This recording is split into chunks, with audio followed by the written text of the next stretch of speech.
saya berikan rumusan Qurannya.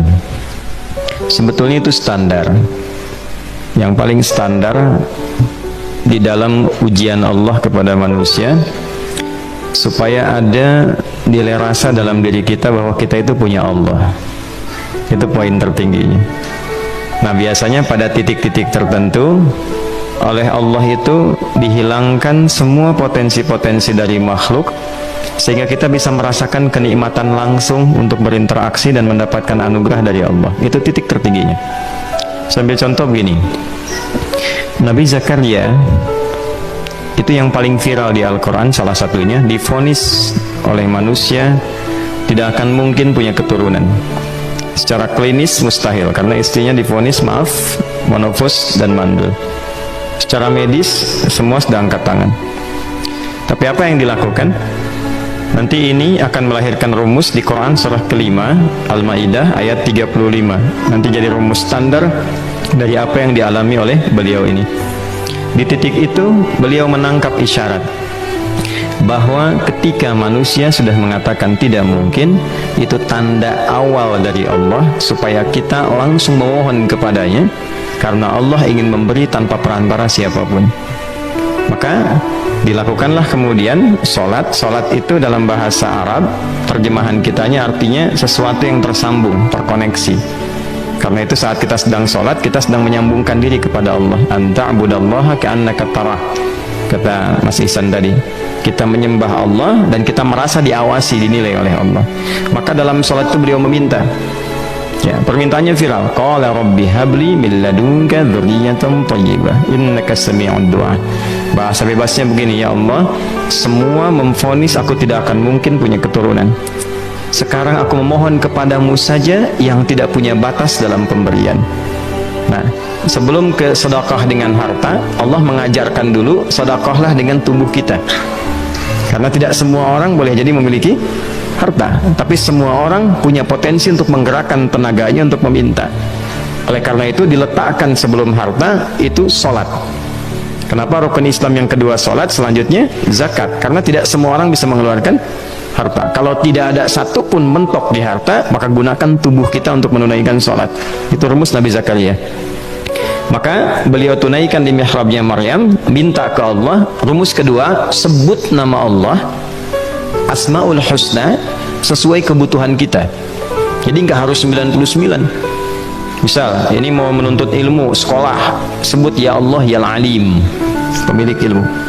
Ada persoalan rizki yang ingin kita dapatkan, ya Allah ya Razak. Ada proyek, ada kegiatan yang kira-kira tantangannya tidak mudah, ya Allah ya Al-Fattah.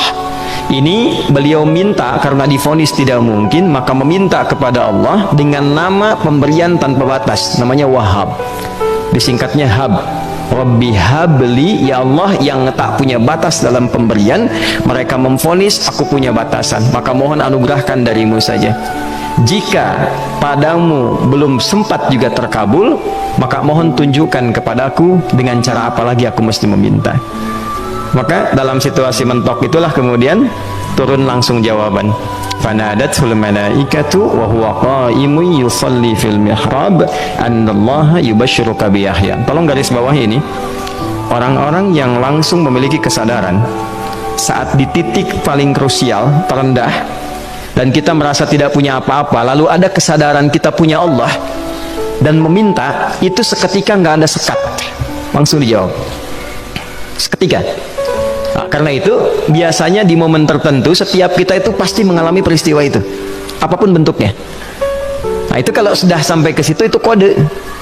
Jadi di Islam tuh nggak ada pesimis, ya, tidak ada pesimis, dan jangan pernah melarutkan diri pada sebuah vonis sudah ini nggak mungkin, nggak akan dikabulkan. Nah, itu jebakan setan. Karena declare pertama iblis ketika melakukan kesalahan itu kalimatnya jelas. Ana khairum minhu khalaqtani min narin wa khalaqtahu ya min tin. Saya lebih hebat, lebih bagus. Allah nggak mungkin, sudah nggak mungkin ada ampunan lagi. Jadi diteruskan kesimpulan ini, karena nggak mungkin katanya diampuni, ya sudah bermaksiat saja.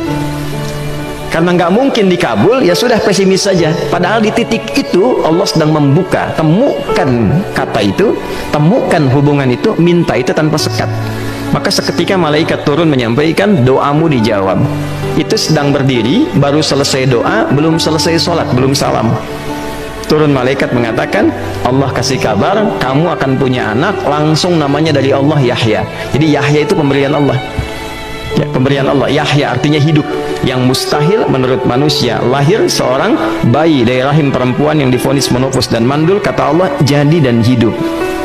Nah, rumus itu nanti terus dialami oleh para nabi, puncaknya di era Nabi Muhammad SAW, nanti melahirkan panduan di Quran surah 5 ayat 35. Ya ayyuhalladzina amanu ittaqullaha wabtaghu ilaihil wasilah. Perhatikan kalimatnya dengan detail ya. Hei semua orang yang masih merasa punya iman, itu iman kita disentuh. Jadi kalau mengalami persoalan di titik nadir terendah, itu yang disoal oleh Allah imannya dulu. Kamu masih punya iman nggak? Orang beriman nggak mungkin pesimis. Orang beriman nggak akan putus asa. Orang beriman nggak akan bunuh diri. Imannya ditanya dulu. Katanya kamu beriman, iman kamu di mana? Kalau masih punya iman, kata Allah, ini ujian dari saya supaya kamu nyebut saya. Kata ingin mendekat, kata Allah kan? Ittaqullah. Nah ini rumusnya. Wabtaghu ilaihil wasilah. Kalau engkau pengen cepat dapat solusi, maka aku berikan perangkat untuk cepat mengabulkan doamu itu. Perangkat itulah disebut dengan takwa. Nah, takwa itu ada urutan 240 kali disebutkan dalam Al-Quran, dibagi pada 3 segmen. Segmen ibadah ritual, segmen ibadah sosial, satu lagi segmen rumah tangga. Ya, karena itu tinggal cari aja di ibadah ritual, misalnya sholat, bangun tahajud malam, minta sama Allah, dekatkan diri kita. Salah satu kasusnya Nabi Zakaria. Ya, itu poin yang pertama. Yang kedua nanti ada maliyah sosial, itu yang tadi dipraktikkan, sedekah dengan harta. Ya, tidak harus banyak, yang penting Allah minta apa, ikhtiarkan. Nggak akan dilihat berapapun nilainya. Yang dilihat itu ada nggak kemampuan mengimplementasikan imannya. Itu poinnya. Titik itu. Ya. Yang ketiga nanti di keluarga. Urutan pertama orang tua. Kata Ibnu Abbas radhiyallahu taala anhuma, tidak ada satupun aku melihat amalan tertinggi yang menarik perhatian Allah untuk memberikan ampunan pada orang taubat atau mengabulkan doa dengan cepat kecuali berbakti pada orang tua. Dan kisahnya viral sekali di Al-Bukhari, 3 orang terjebak dalam gua, kemudian tertutup batu besar karena berteduh hujan, tapi tertutup batu besar. Lalu ketiganya mendorong, tidak pernah bisa mengeluarkan tenaga yang mampu mengeluarkan mereka dari batu itu. Gak bisa gerak. Satu di antara 3 orang ini mengusulkan, sudah, ini tanda dari Allah, jangan gunakan kekuatan kita lagi, kita diminta menggunakan kekuatan yang Allah berikan. Coba kita cari amalan rumus takwa tadi. Satu di antara 3 itu mengatakan, ya Allah, saya punya seorang ibu. Setiap kali saya berangkat kerja, saya akan selalu siapkan hidangan untuk ibu, khusus untuk susu sebelum tidur, itu saya yang minumkan langsung kepada beliau. Itu berlanjut selama hidup saya seperti yang kau ketahui. Satu kali saya pulang dari kantor, dari pekerjaan, ibu saya sudah tertidur, sementara susu belum diminum, dan kami putuskan tidak ada yang berani menyentuh susu dan minuman makanan kecuali ibu terlebih dahulu. Maka saya putuskan memegang nampan susu di samping ibu yang tertidur dan menunggu beliau bangun. Tiba beliau bangun tengah malam, saya berikan susunya tanpa saya katakan saya telah menunggu cukup lama untuk memberikan susu itu. Ibu yang nggak dibangunkan, dibiarkan istirahat dengan nyaman. Begitu bangun, diberikan susu tanpa komen sedikit pun. Nggak bilang, mas betulnya udah lama tadi nungguin deh. Ya, langsung diberikan. Seketika ibu senang istirahat dan lalu mengatakan pria ini, ya Allah, jika engkau ridha dengan amalku ini, maka mohon bebaskan kami dari kungkungan batu ini. Lalu ketiganya berikhtiar mendorong, yang tadinya tidak punya kekuatan, seketika batu itu menggelinding dan membebaskan 3 orang itu. Nah itu persegi dalil yang sebetulnya jadi pedoman hidup. Dalil itu kan pedoman bahasa Arabnya, pedoman berkehidupan. Kita di Islam itu lengkap. Jadi kalau kita mengalami kasus itu dimanapun, ya, baik di kedudukan, di usaha, di pengetahuan, sudah mau ngapalin mentok, gitu ya, itu ujian.